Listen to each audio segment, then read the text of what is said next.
Today, we're going to talk about something that starts with a problem pretty much everyone's had: back pain, and ends with a huge lesson in medication safety. A lesson, I gotta say, I really wish someone had taught me before I found myself in the ER. Oh, we've all been there, right? It's the middle of the night, you just shift the wrong way, and bam!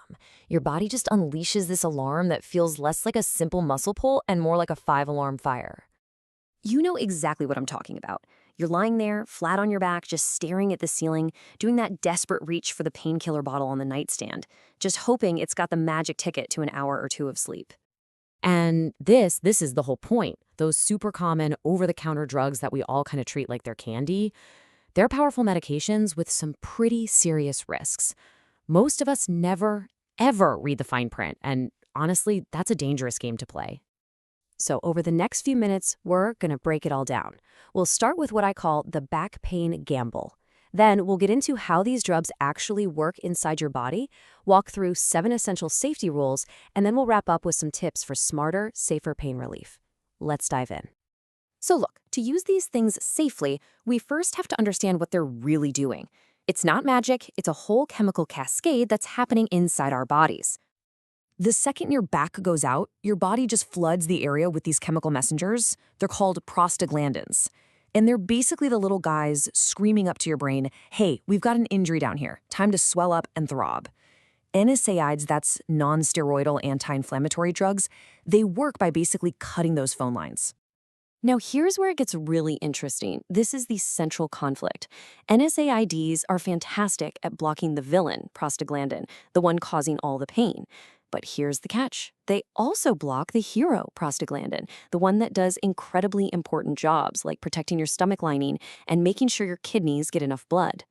So you've got to understand this. An NSAID isn't just a simple painkiller.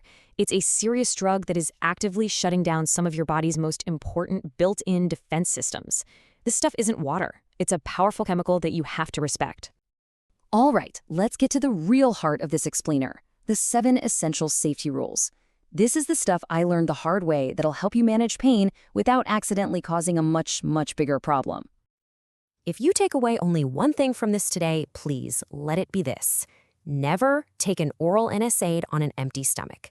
I used to pop 2 ibuprofen with black coffee all the time. Turns out that's a double whammy. The drug is dissolving right up against your stomach wall, while at the same time shutting down its ability to repair itself. You need a real buffer, something with fat or protein, not just a saltine cracker. And if you think I'm overstating the risk, check this out. Up to a quarter of people who use these drugs long-term get ulcers. And the scary part is, often the very first symptom is a dangerous internal bleed. See why that full stomach rule is completely non-negotiable? Okay, rule number 2 is a quick mental check for your kidneys. NSAIDs actually reduce blood flow to them. So if you're already dehydrated, say after a tough workout or a few drinks, taking an NSAID is like asking your kidneys to run a marathon after you've turned off their water supply. If you're in that red zone, just stop, drink a big glass of water, and wait at least 30 minutes.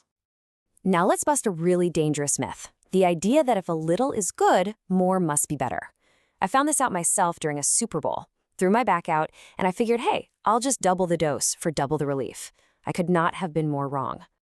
It's because of something called the ceiling effect, and this chart shows it perfectly.